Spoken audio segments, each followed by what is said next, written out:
지난달 특강에 이어서 이번 달도 베네딕토 16세 교황님의 나자렛 예수 1권을 함께 보도록 하겠습니다. 산상설교는 숨겨진 그리스도론임을 우리는 이미 보았습니다. 그 배후에는 그리스도의 모습이 서 계십니다. 그분은 하느님이자 인간이십니다. 바로 그렇기 때문에 그분은 낮은 데로 내려오시고 십자가 죽음에 이르기까지 당신을 비우셨습니다. 바오로를 비롯해서 아시시의 프란치스코를 거쳐서 마더 데레사에 이르기까지 성인들은 이 선택을 실제의 삶으로 살면서 우리에게 올바른 인간상과 행복관을 보여주었습니다. 한마디로 말해서 그리스도교의 참된 도덕은 사랑입니다. 이 도덕은 이기주의와 반대이며 자신으로부터의 탈출입니다. 인간은 바로 그렇게 해서 자기 자신에게로 돌아옵니다. 네, 산상설교는 숨겨진 그리스도론이다. 이게 무슨 말이냐면 그 마테오복음서 5장, 6장, 7장 이 세 장에 걸쳐서 예수님께서 이제 많은 것을 가르쳐 주시는데 그 가장 근본 배경에는 바로 그리스도 그분이 계신다는 거예요. 그분이 그냥 가르치는 것이 아니라 우리가 일반적으로 선생님이 뭘 가르친다면 이제 그 가르치는 내용이 있잖아요. 그 전달하려는 지식이 있고 뭐 지혜가 있는데 예수님께서 가르치시는 것은 깊게 들어가 보면 그게 바로 예수님 그분이라는 겁니다.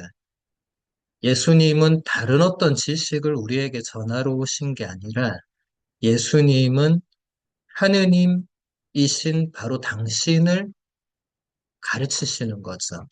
그것을 알아본 분들이 바오로를 비롯해서 수많은 교부들 또 그 이후에 많은 성인들 지금 베네딕토 교황님이 구체적으로 이름을 거론하신 아시시 프란치스코 성인과 성녀 마더 데레사까지 또 마더 데레사 이후에 또 성인 성녀들까지 모든 성인들은 이 예수님의 가르침을 실제 삶으로 살아냈다는 것이 중요합니다.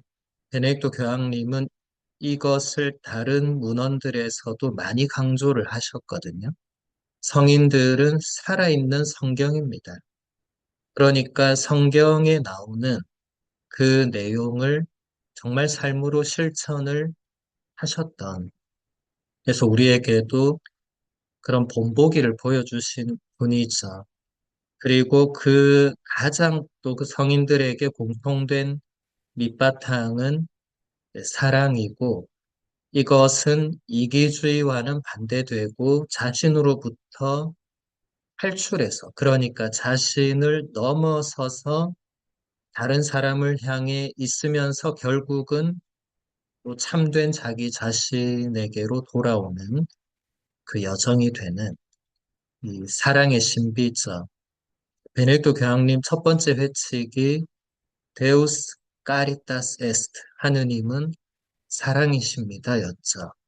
이 탁월한 신학자에서 정말 그 당신의 그 80년 넘는 그 신학 여정에서 처음으로 이제 교황님으로서 내놓은 회칙은 하느님께서 사랑이시라는, 어떻게 보면 진부할 수 있는, 그게 사실은 진부함을 넘어서 진리가 거기 담겨 있고 그 사랑이 예수님을 통해서 또 그 이후에 바오로 사도와 모든 교부들과 성인 성녀들을 통해서 이제 드러나게 되었다는 거죠.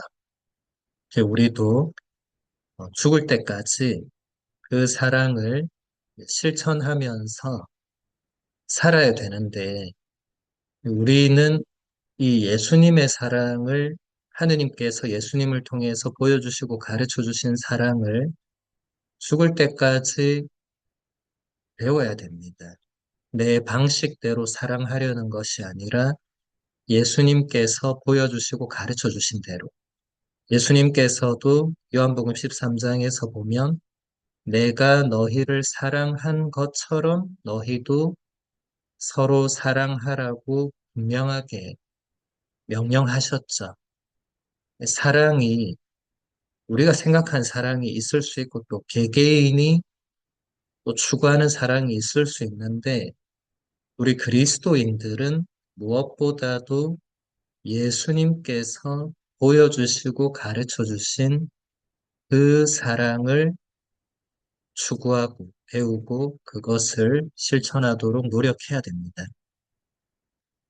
네, 그 다음 본문 보겠습니다. 참 행복 선언이 제시하는 길은 초라하고 좀처럼 마음이 내키지 않습니다. 그러나 이 길이야말로 생명이라는 높은 산으로 이끄는 참된 길입니다.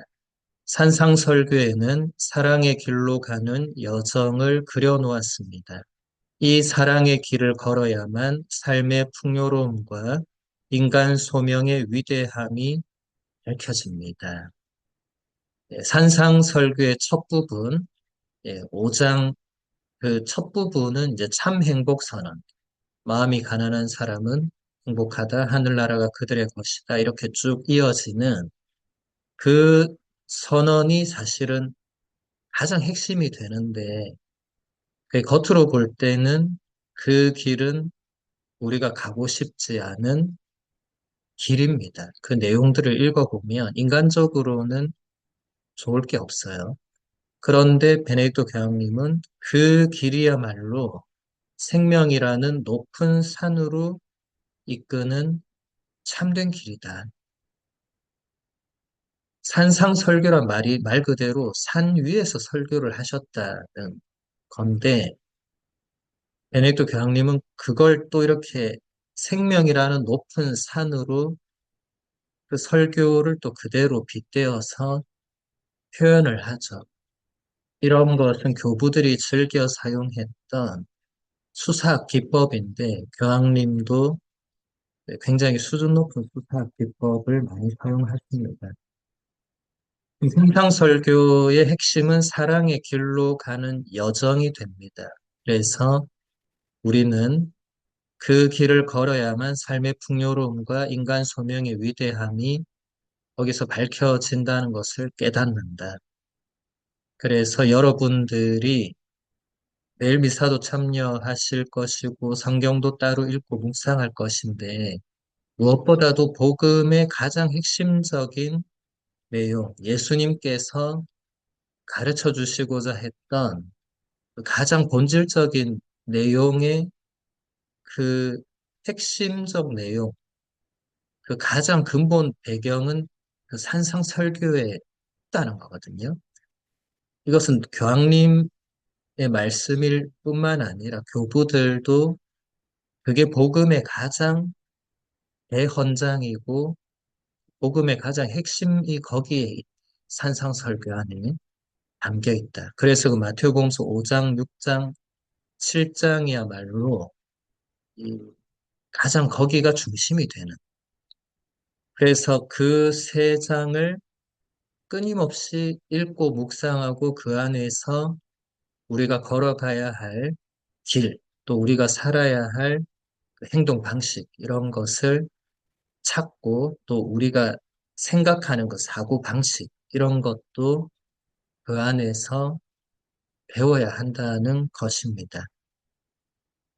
그 다음 본문 보겠습니다. 우리가 구약 성경의 모든 정경, 예언서들과 시편과 지혜문학서들을 통틀어 읽어보면 한 가지 뚜렷하게 드러나는 것이 있습니다. 이것은 이미 토라에도 예고된 것입니다. 곧 이스라엘은 단순히 율법의 영원한 규정을 가지고 살기 위해서 홀로 존재하는 것이 아니라는 사실입니다. 이스라엘이 존재하는 것은 모든 민족의 빛이 되기 위해서입니다. 시편에서도 그렇고 예언서들에서도 우리는 점점 더 분명하게 하느님의 구원이 모든 민족에게 이르게 될 것이라고 외치는 약속의 소리를 듣습니다.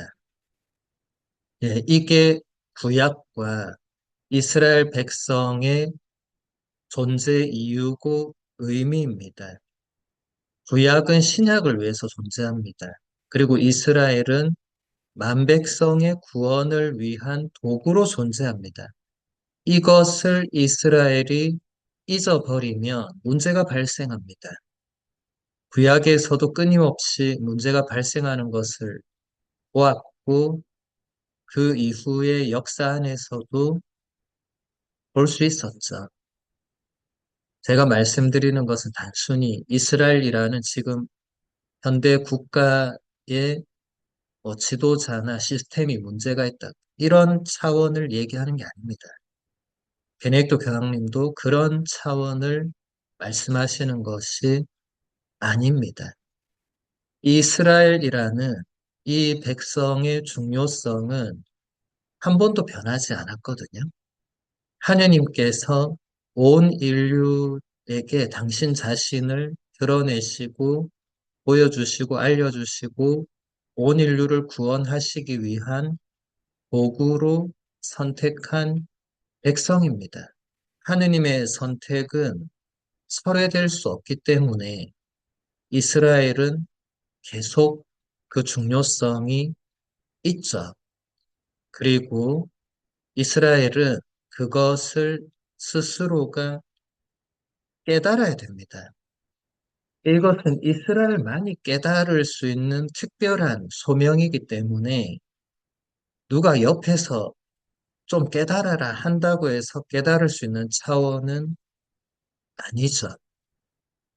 그리고 새로운 이스라엘, 예수님께서 12제자를 뽑으셨잖아요. 그 12의 숫자는 여러분이 다 아시다시피 구약의 이스라엘의 12지파를 그대로 계승하는 새로운 이스라엘을 상징하죠. 12지파로 이루어진 이스라엘의 새로운 12제자로 이루어진 새로운 이스라엘, 새로운 예루살렘, 이제 새로운 이 모든 것이 이제 새롭다 새롭다 하지만 새로운 것은 그 옛 것이 없으면 새 것도 있을 수 없죠. 그리고 예수님께서는 분명히 옛 것을 없애러 오지 않았다고 분명히 말씀하셨고 뭐라고 하셨죠? 완성하러 오셨다고. 이 새로움은 우리가 생각하듯이 우리가 한국은 새 건물 지으면 옛날 건물 다 없애고 새로운 건물을 짓고 이런 게 있다 보니까 우리도 모르게 새롭다 하면 이제 옛날 건 없다 이렇게 생각하는데 구약과 이스라엘은 전혀 그런 차원이 아닙니다. 그것은 완성되기 위한, 바꿔 말하면 그 하느님께서 최종적으로 뭔가를 이루시기 위해서 미리 보여주는 그 예형의 차원이 있죠. 제가 자주 강의에서 그 예형론의 중요성에 대해서 많이 얘기를 했습니다. 교구들은 한 명도 빠짐없이 성경을, 그 구약을 예형론적으로 읽고 해석했습니다. 그래서 그 해석은 지금의 우리에게도 유효합니다. 구약은 신약에서 드러나게 될 모든 것을 미리 보여줍니다. 그러니까 그 중요성은 신약에서 이제 보여졌다고 해도 그 중요성이 없어지지 않는 거죠. 그 미리 보여주는 것이 있음으로 해서 드러나는 것의 의미를 또 우리가 알 수 있기 때문에 대단히 중요한 것입니다. 그 예형론은 아무리 강조해도 지나치지 않습니다. 왜냐하면 여전히 지금 우리는 매일 미사 때 독서를 구약 성경을 읽잖아요. 오늘 아침 미사에도 이사야서가 봉독되었습니다. 그리고 화답송으로 시편을 낭송하죠. 구약은 끝난 게 아닙니다. 구약은 계속 연결되고 이어집니다. 그리고 그게 신약에서 어떤 의미로 드러나는가를 봐야 됩니다. 그 지금도 모든 전례는 예형론적 해석이 그 안에 들어가 있습니다. 그렇게 몰라서 그렇게 안 읽고 해석을 안 할 뿐이지 전례는 항상 그렇게 배치가 되어 있거든요. 그래서 그 예형론적 해석은 너무나 중요하다. 지금도 여러분들이 성경을 읽을 때는 그것을 염두에 두고 그 의미를 찾도록 애써야 됩니다. 그 다음 본문 보겠습니다. 이스라엘의 하느님은 그분 홀로 하느님이시며 참된 하느님이시고 하늘과 땅을 만드신 분, 세상 만민과 모든 사람의 하느님이시라는 것, 모든 민족의 운명은 그분 손에 달려 있으며 그러기에 이 하느님은 만민을 홀로 버려두시지 않는다는 소리를 우리는 점점 더 뚜렷하게 듣습니다.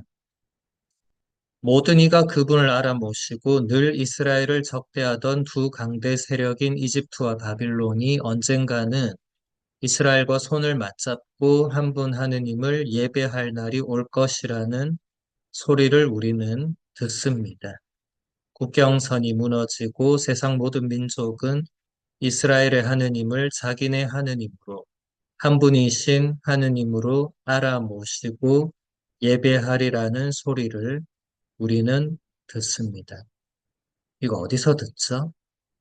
구약에서 수많은 예언자들이 이런 내용들을 선포하죠. 그리고 시편이나 그 지혜 문학, 지혜서나 코엘렛, 집회서 이런 구약의 책들에서도 듣게 됩니다. 구약은 그 46권의 책은 다 성령의 감도를 받은 책들입니다. 폐기되는 책이 아닙니다. 정경입니다.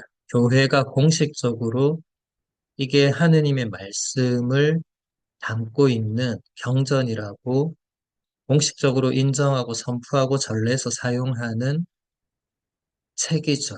그냥 책이 아니고 하느님의 말씀이 그 안에 담겨 있기 때문에 우리가 날마다 성경을 읽고 단순히 읽는 게 아니라 그 읽음을 통해서 하느님 말씀을 듣고 그 말씀을 통해서 하느님을 만나고 이런 모든 내용들을 거기서 배우는 거죠. 너무나 중요합니다. 구약이라고 해서 옛구자를 썼다고 해서 그리고 우리가 읽을 때 이해가 잘 안 된다고 해서 그냥 멀리하고 안 읽고 덮어놓고 그렇게 할 책이 아니라는 거예요. 구약이 없으면 신약이 없습니다. 구약이 없이 예수님이 오실 수가 없죠. 구약에서 예수님이 오실 것을 다 예고했기 때문에 예수님이 오실 수 있었죠. 구약은 없어서는 안 됩니다. 그래서 많은 신자분들이 뭐 성경도 잘 안 읽으신 분도 많겠지만 열심한 분도 복음서에만 매달리는 경우들이 간혹 있던데 그것은 잘못된 자세입니다. 복음서가 물론 중요하지만은 복음서만 딱 떼서 그냥 날마다 읽고 묵상하고 다른 책들, 성경의 다른 그 많은 책들은 그냥 무시하거나 소홀히 한다. 그건 안 되는 거죠. 성경은 다 한 권의 책이거든요. 이제 세부적으로 보면 76권이지만 실제로는 한 권입니다. 그러니까 어디는 읽고 어디는 안 읽고 이건 사실 말이 안 되죠. 이렇게 가장 좋은 것은 처음부터 끝까지 쭉 읽는 거죠. 제가 어느 본당에 부임을 하면 항상 제일 처음 하는 것이 이제 1월 1일부터 창세기 1장 1절부터 읽기 시작해서 12월 31일에 요한묵시록 마지막까지 1년 365일 동안 성경을 처음부터 끝까지 하루에 한 15분에서 20분만 투자하면 매일 읽어서 그렇게 끝까지 읽을 수 있습니다. 그렇게 한번 다 읽고 나면 이제 그분은 그 뒤부터는, 그 다음 해부터는 똑같이 계속 하면 되죠. 그러면 우리가 하느님을 만나러 갈 때까지 몇 년 뒤에 갈지는 아무도 모르지만은 갈 때까지 끊임없이 말씀을 새롭게 처음부터 끝까지 읽고 묵상하면서 하느님을 만나고 그분의 뜻을 배워나갈 수 있죠. 성경 없이는 그렇게 될 수가 없죠. 성경 없이 다른 책들 아무리 읽어도 그 신앙 서적들도 가장 기본적으로는 성경이 거기에 담겨 있습니다. 신앙 서적치고 성경을 인용하지 않은 신앙 서적은 없습니다. 그건 말이 안 되거든요. 신앙 서적을 누군가 썼는데 뭐 성인 성녀가 책을 썼는데 거기에 성경 구절이 단 한 줄도 나오지 않는다. 그런 책은 없습니다. 그런 책은 신앙 서적이 아니죠. 아무리 개인 에세이나 수필을 쓰더라도 그 진짜 신앙서적 그리고 영적 독서책은 반드시 성경을 인용할 수밖에 없습니다. 하느님 말씀 없이 신앙을 말한다. 그건 있을 수가 없는 거죠. 신앙은 하느님의 계시에 대한 응답이기 때문에 하느님의 계시는 성경에 기록돼 있죠.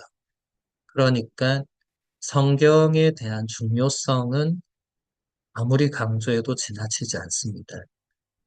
우리 옛 격언에 하루라도 책을 읽지 않으면 입안에 가시가 돋친다고 했잖아요. 일일 구독서 구중생형극이라고 했잖아요. 그러면 우리 신앙인에게는 어떻게 될까요? 하루라도 성경을 읽지 않으면 우리 내면에서 악이 활개를 치겠죠. 유혹이 우리 내면을 덮칠 때 우리가 버텨낼 힘이 없겠죠. 예수님이 유혹을 어떻게 물리쳤습니까? 다 말씀으로 물리쳤죠. 그러니까 성경을 읽지 않는 사람은 유혹에 대항할 수가 없습니다. 우리의 인간적인 힘으로 유혹을 버티고 악을 이긴다. 이건 말도 안 되죠. 그런 슈퍼맨은 없습니다. 말씀의 힘으로 유혹을 이겨내고 악에 대항하는 거죠. 날마다 읽고 묵상해야 됩니다. 그 다음 본문 보겠습니다. 주님께서 경고하시는 기도의 잘못된 방식 가운데 하나는 수다 떨기, 곧 말을 많이 하는 것입니다. 수다를 떨다 보면 영혼이 질식합니다. 정해진 기도문을 습관적으로 내뱉다 보면 정신이 엉뚱하게 다른 곳에 가 있을 수 있는 위험을 우리는 모두 잘 알고 있습니다. 그러나 무엇보다도 중요한 것은 이런 일시적인 상황을 뛰어넘어서 우리 영혼의 밑바닥에는 하느님과의 관계가 현존한다는 사실입니다. 그런데 그러기 위해서는 이 관계를 언제나 새롭게 일깨워야 하고 일상의 사물들을 이 관계와 다시 연결해 줘야 합니다. 산상설교에 보면 예수님께서 기도할 때 말을 많이 하지 말라고 하시죠. 그 시대에 그런 기도 방식이 있었거든요. 그리고 말을 많이 하는 게 기도를 잘한다는 그런 오해와 착각도 존재했습니다. 베네딕토 교황님도 기도 중에 그렇게 많은 수다를 떠는 것은 좋지 않다. 일반적 관계도 보면 수다를 많이 떤다. 뭐 그럴 수 있잖아요. 그죠? 우리가 친구 오랜만에 만나면 수다를 떨 수 있죠. 근데 오랜만에 만난 친구와 수다 떠는 거 이런 것은 좀 예외적이지만 그냥 일상의 만남과 관계에서 수다를 떤다. 이것은 거기서 정말로 우리가 우리 내면에 있는 뭔가를 상대방에게 전하기보다는 이 수다라는 건 약간 우리 내면과 무관한 그냥 뭐 풍문을 말할 수도 있고 뭐 전혀 나와 너와 상관없는 이야기를 얘기할 수도 있고 뭐 수다의 주제는 뭐 한정이 없잖아요. 근데 그런 걸 계속 얘기하고 주고받고 하다 보면은 우리 내면에 남아 있는 것은 사실은 아무것도 없습니다. 아마 여러분들은 그런 체험을 했을 거예요. 하루 종일 사람들과 무슨 얘기를 했는데 집에 오면 내면이 공허합니다. 남아 있는 게 없어요. 왜냐하면 그 수많은 말과 이야기들이 나에게 정말로 필요하거나 정말로 그게 우리의 본질적인 뭔가를 건드리거나 그런 게 하나도 없었던 겁니다. 그냥 아무 상관없는 그냥 세상 이야기, 뭐 남의 이야기, 월드컵 축구 이야기, 전혀 나와 나의 일상과 내 마음과 나와 하나님과의 관계와 이런 것과 아무 상관없는 그런 이야기들, 그런 것은 지금 교황님의 표현대로 영혼이 질식을 합니다. 우리 영혼은 영적인 것을 추구하고 영적인 양식이 필요한데 그 내면에 하루 종일 그 수다를 듣게 된다. 이것은 우리 내면으로 들어오지도 못하겠지만 그 듣는 것도 피곤하거든요. 그 나와 아무 상관없는 얘기를 하루 종일 듣는다는 것은 그 고역이죠. 그런 것이 일상의 관계에서도 그러할 건데 기도도 하나님과 나와의 관계인데 그러면 하느님께서 나에게 말씀하시는 걸 내가 듣고 나도 하느님께 말씀드리고 싶은 것을 말씀드려야 되는데 이때 수다를 떤다. 그러면은 이게 아무래도 하느님께 정말 내가 드려야 될 말, 정말로 내가 하느님께 고백해야 될 내용이 거기에 담기기보다는 그냥 내 마음에 없는 이야기들을 그냥 아무렇지 않게 내뱉을 수 있는 거예요. 그리고 지금 교황님이 또 하나 지적하신 정해진 기도문을 습관적으로 내뱉는 것. 우리는 이때 정신이 엉뚱하게 다른 곳에 가 있는 그런 위험을 체험하죠. 미사 때나 뭐 성물도를 바칠 때, 묵주기도를 바칠 때, 그 정해진 기도문을 이제 우리가 반복할 수밖에 없는데, 이게 습관이 되면 이제 우리가 내면이 다른 데로 가 있으면서도 입으로는 그냥 그 기도를 바칠 수 있죠. 우리가 흔히 경험하는 일이죠. 그래서 이런 것은 항상 깨어 있어야 되는 또 그 과제가 있는데, 지금 교황님은 또 그런 것을 또 하나 넘어서서 하느님과 나와의 관계에서 우리 영혼의 가장 근본에는 나와 하느님과의 이 관계가 현존하고 있다. 이것은 교황님이 전공하셨던 그 아우구스티노 성인, 아우구스티노 성인이 이제 고백록에서 사실 이걸 말하려고 고백록을 쓴 거거든요. 하느님을 엉뚱한 데서 찾았던 아우구스티노였죠. 세상에서, 세상의 철학에서, 혹은 쾌락에서, 혹은 그리스도교 아닌 다른 종교에서 하느님을 찾으려고 했죠. 아무리 찾아도 찾지 못했죠. 그런데 그리스도교로 들어오면서 아우구스티노는 하느님은 우리 내면 가장 깊은 곳에 계신다는 것을 깨닫게 되죠. 그리고 우리가 하느님과 그 관계를 맺으면서 살아갈 때 그 모든 것이 새로워진다는 것을 또 깨닫게 되죠. 그래서 여기 교황님 말씀대로 하느님과 나와의 관계는 언제나 새롭게 우리가 깨달아야 됩니다.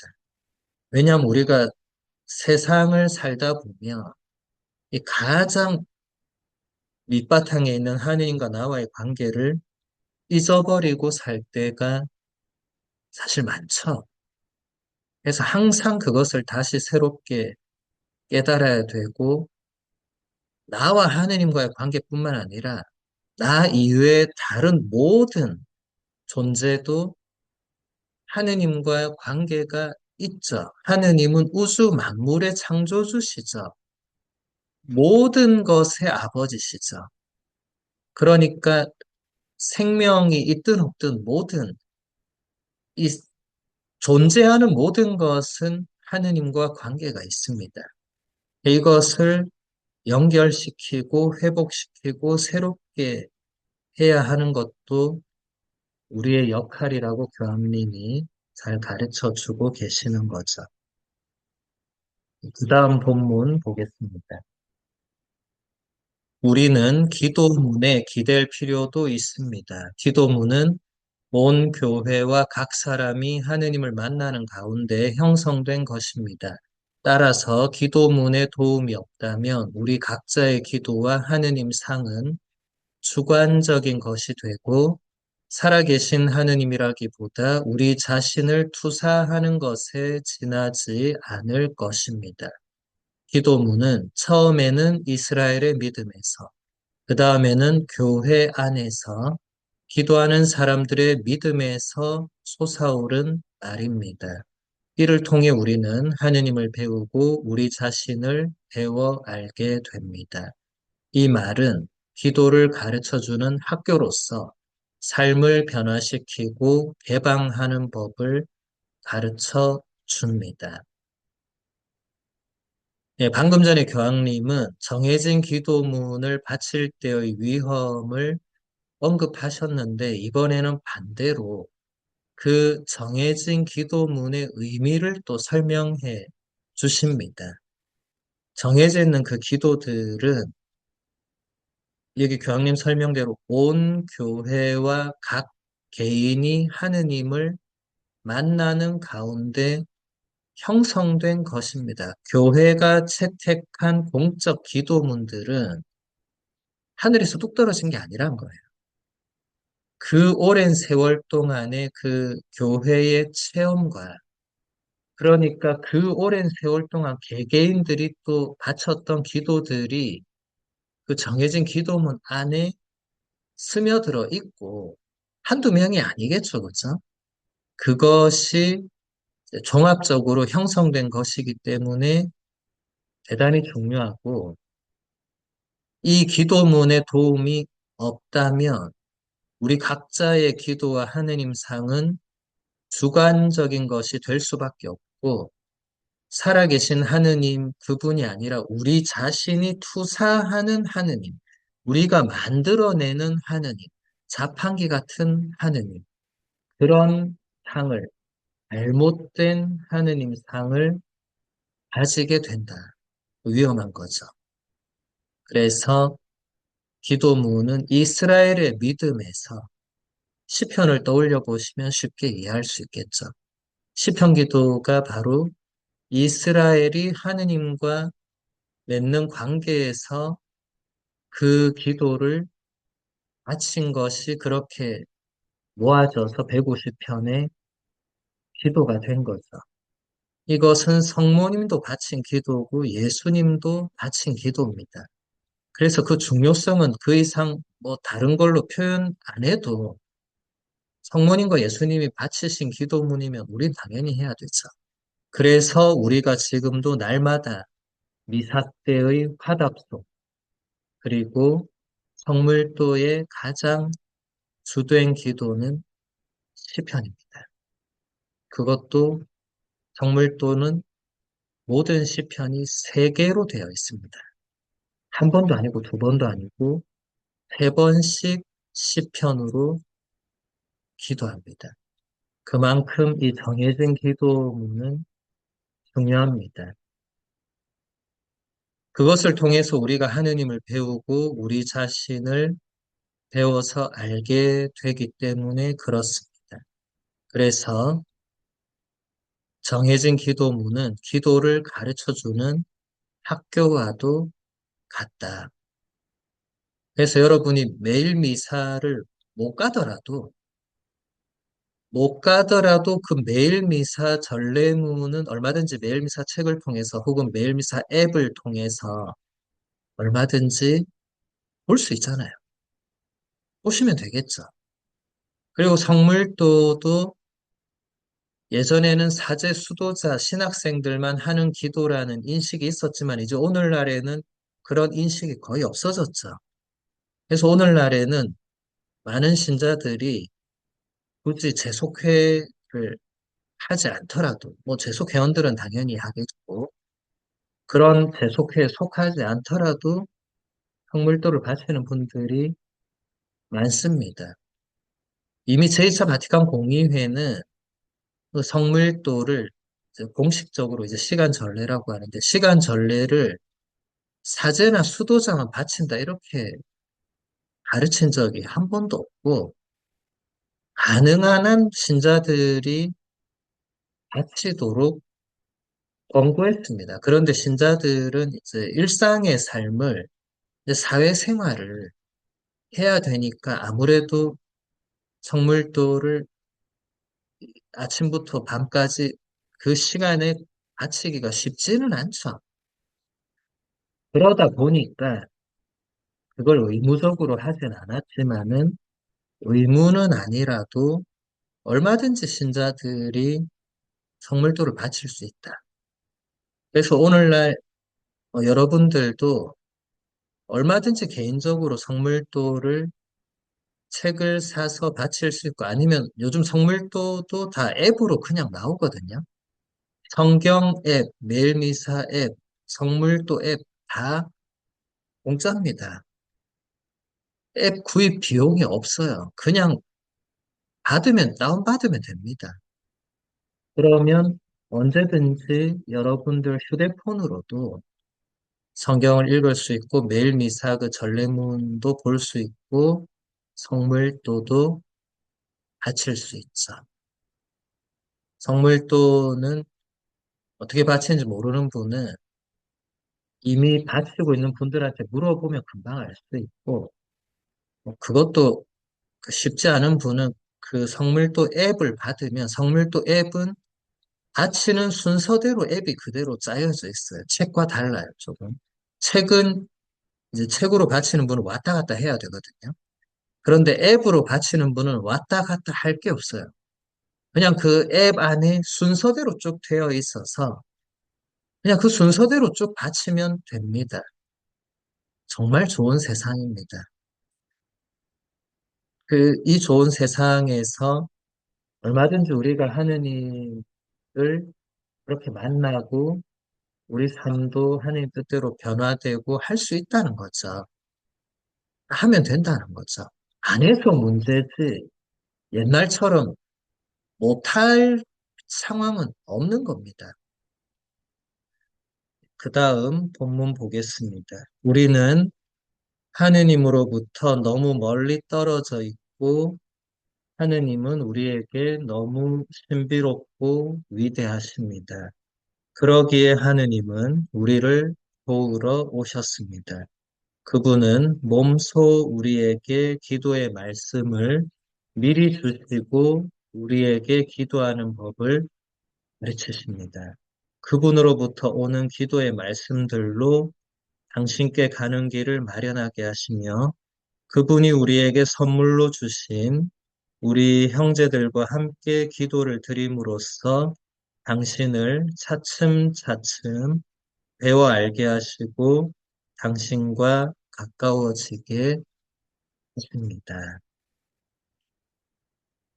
네, 우리가 하느님으로부터 멀리 떨어져 있고 하느님은 우리에게 너무나 신비롭고 위대하시다. 이것은 이제 하느님의 그 초월성을 얘기합니다. 아까는 아우구스티노 성인을 제가 언급한 그 부분은 하느님의 내재성, 우리 내면 가장 깊은 곳에 계시는 이게 하느님의 전능하심이 드러나는 거거든요.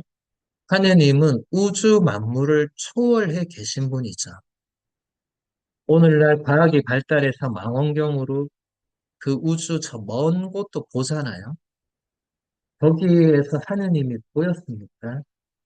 안 보였죠. 그 수많은 그 우주의 그 별빛의 그 환상적인 아름다움을 보죠. 구약 성경에서 창세기 1장에서 하느님께서 처음으로 하신 말씀이 빛이 생겨라요. 그 말씀이 그대로 이루어져 있는 모습을 오히려 이 우주 과학의 망원경을 통해서 우리는 봅니다. 너무나 아름답죠. 그 전체의 그 별들이 발산하고 있는 그 빛이 너무 아름답죠. 그런데 거기서 우리가 망원경에 하느님이 짜잔 하고 나타나시면 좋을 텐데 안 나타나시죠. 하느님은 그 또한 초월에 계신 분이죠. 하느님의 초월성은 우리가 말로 설명할 수가 없죠. 그런데 하느님의 그 내재성 또한 우리가 체험하지 않으면 사실은 사람들이 잘 모르죠. 자기 내면 안에 하느님이 있다고 옆에서 아무리 말해 주더라도 본인이 체험하지 않는 이상은 모르죠. 아우구스티노 성인도 몰랐죠. 알고 보니까, 깨닫고 보니까 그 이전에 몰랐을 때도 하느님은 내 안에 계셨다는 것을 알게 된 거죠. 고백록에 그 내용이 다 나옵니다.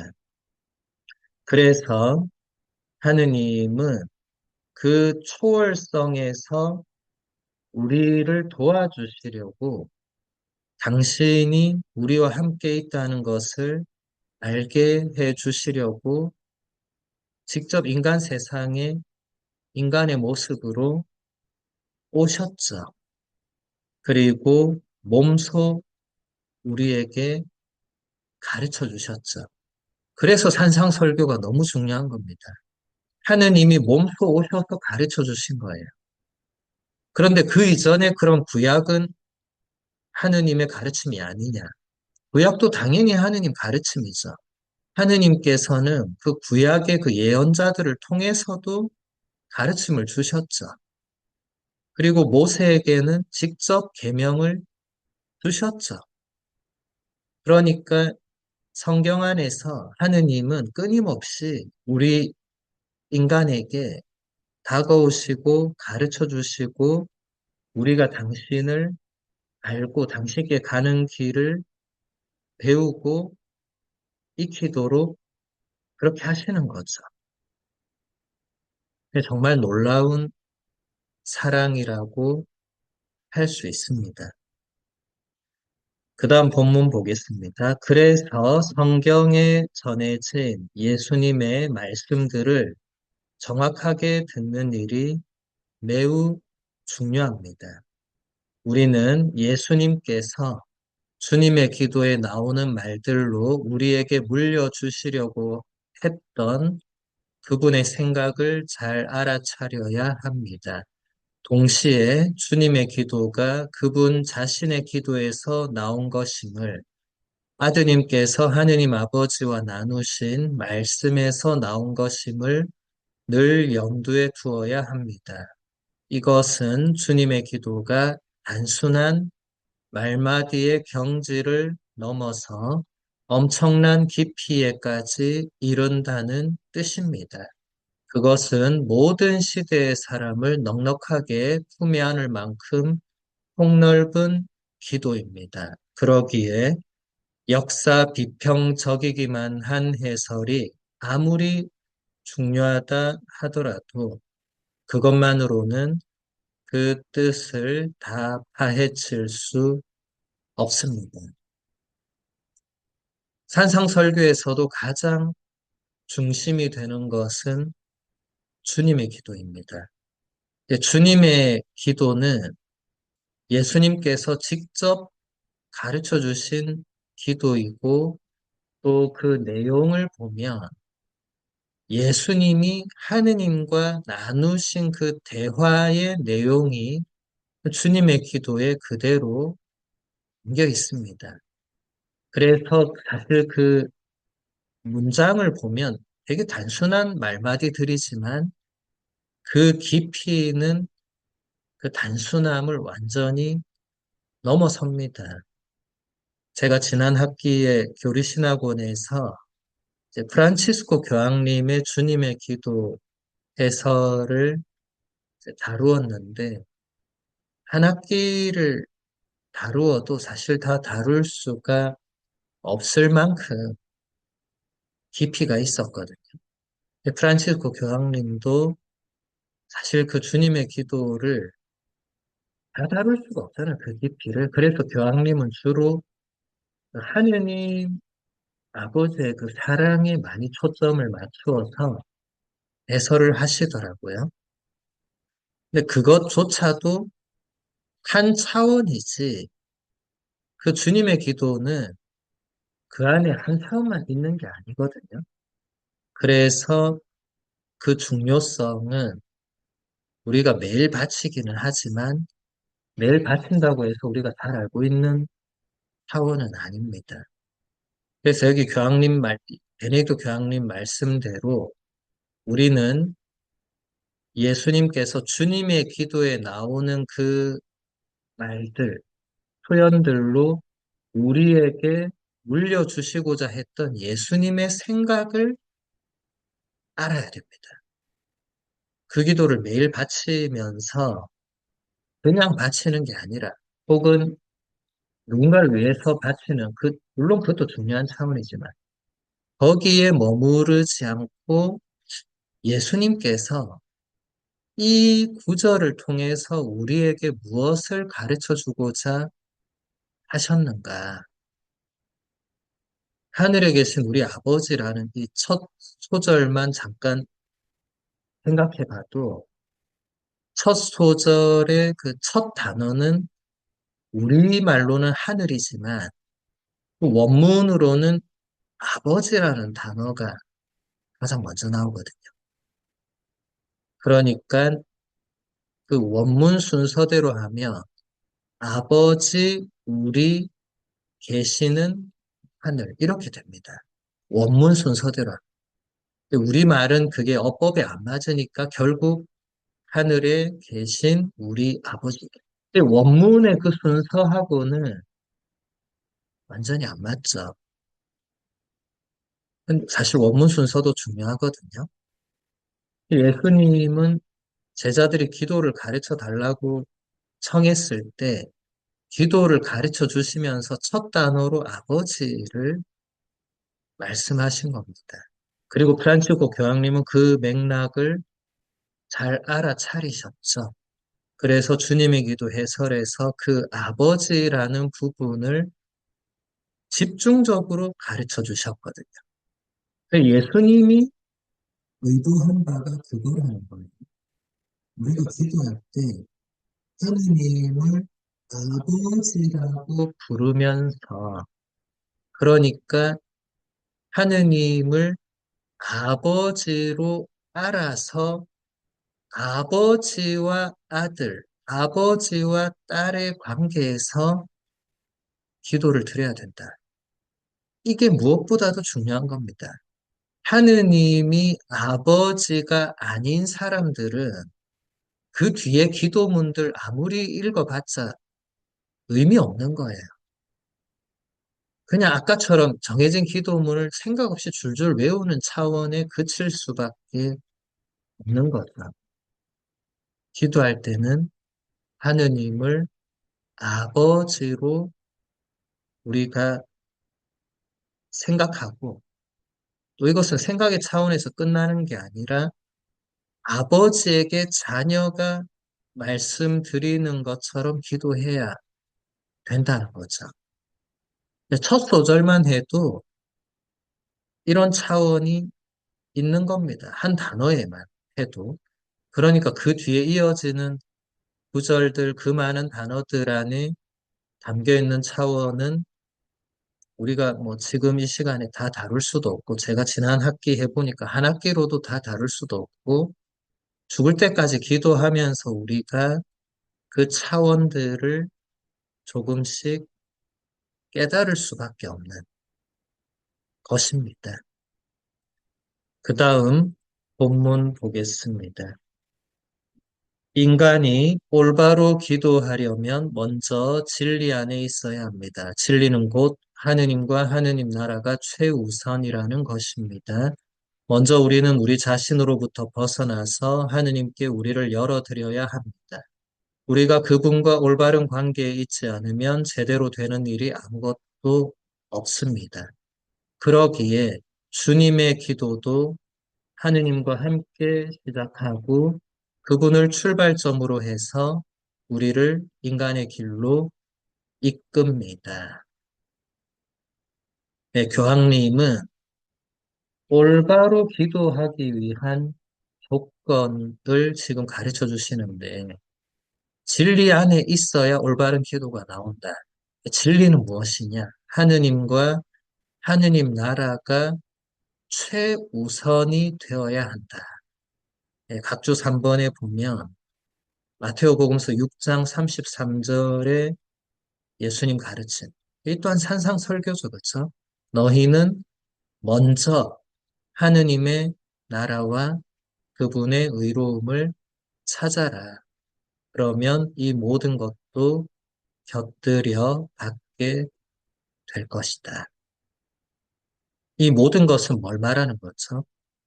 이 6장 33절의 조금 더 앞부분을 보면 예수님께서 그런 말씀을 하십니다. 너희는 무엇을 먹을까, 무엇을 마실까, 무엇을 입을까? 그런 걱정을 하지 마라. 그것은 세상 사람들이 하는 것이다. 그러면서 예수님께서 너희는 먼저 하느님 나라와 그분의 의로움을 찾아라. 그러면 뭘 먹어야 되고, 뭘 마셔야 되고, 뭘 입어야 되고, 이런 차원의 것들은 그 뒤에 다 따라오는 거다. 그러면서 예수님은 하늘의 새도 빗대시고 꽃도 얘기하시죠. 하늘의 새들이 노력을 안 해도 하느님이 다 먹여주시고, 들판의 꽃들도 자기들이 노력 안 해도 솔로몬의 그 부귀 영화보다도 그 한 송이 꽃이 더 아름다움을 가지고 있는 거죠. 이처럼 하느님과 그분의 나라와 그분의 뜻을 가장 우선적으로 두는 사람은 이제 나머지가 하느님의 뜻에 맞게 질서 있게 간다는 겁니다. 반대로 하느님과 하느님의 나라와 하느님의 뜻이 우선되지 않으면 무질서해지겠죠. 영적으로 무질서해지면 실제 삶에서도 무질서가 계속 이어집니다. 무질서는 결국 혼란을 가져올 수밖에 없고, 그게 더 나아가면 이제 아노미 상태, 카오스 상태, 여러분의 내면이 혹은 여러분의 집 상태가 그럴 수 있죠. 우리는 그런 경험도 한 적 있는 분들이 계실 거예요. 그래서 기도를 제대로 하려면 이 질서가 우선되지 않으면은 안 된다는 겁니다. 주님의 기도는 그걸 가르쳐 주는 겁니다. 뭐 산상설교 전체도 같은 맥락입니다. 여기 지금 교황님 말씀대로 하느님과 함께 시작하고 그분을 출발점으로 삼는 그 관계가 있지 않으면 여기 교황님 표현이 조금 과격한데 제대로 되는 일은 아무것도 없을 거라고. 그런데 이것은 뭐 인간적으로 보면 과격한 표현이지만 예수님께서 요한복음 15장에 보면 너희는 나 없이 아무것도 할 수 없다고 분명히 말씀하셨잖아요. 그러니까 교황님이 개인적으로 지금 과격한 표현을 쓰시는 게 아닙니다. 예수님이 이미 말씀하신 것을 그대로 가져오신 거죠. 그러니까 예수님과 함께 하지 않으면, 하느님과 함께 하지 않으면 제대로 되는 일은 없는 겁니다. 우리가, 이번 일이 잘 됐다고 착각하는 거죠. 혹은 인간적으로 그냥 잘 됐다고 생각하는 거죠. 하느님께서 원하시지 않은 것이 그냥 인간적으로 잘 되어 있다면, 그건 좋은 열매나 결과물이 아닌 거죠. 제가 이태리에서 유학할 때 이태리 사람들에게 가장 많이 들었던 질문 혹은 인사말이 뚜또 아포스토라는 말이었거든요. 그냥 사람들이 뚜또 아포스토 이렇게 물어요. 근데 이건 뭐 묻는 거지만 그게 이제 인사말이거든요. 잘 지내냐 뭐 이런 의미로 사용하는데 사실 이것은 굉장히 이 교황님이 말씀하시는 또 예수님이 가르쳐 주시는 이런 진리가 그 안에 있습니다. 뚜또 하면 이게 라틴어 또투스에서 그대로 온 말이거든요. 모든 것입니다. 아포스토 하면 전치사 아 하면 이제 위치나 장소를 가리키고 포스토 하면 그 포스트, 영어의 포스트 있죠. 그대로입니다. 그러니까 모든 것이 제자리에 있느냐? 라는 물음이에요. 놀랍지 않습니까?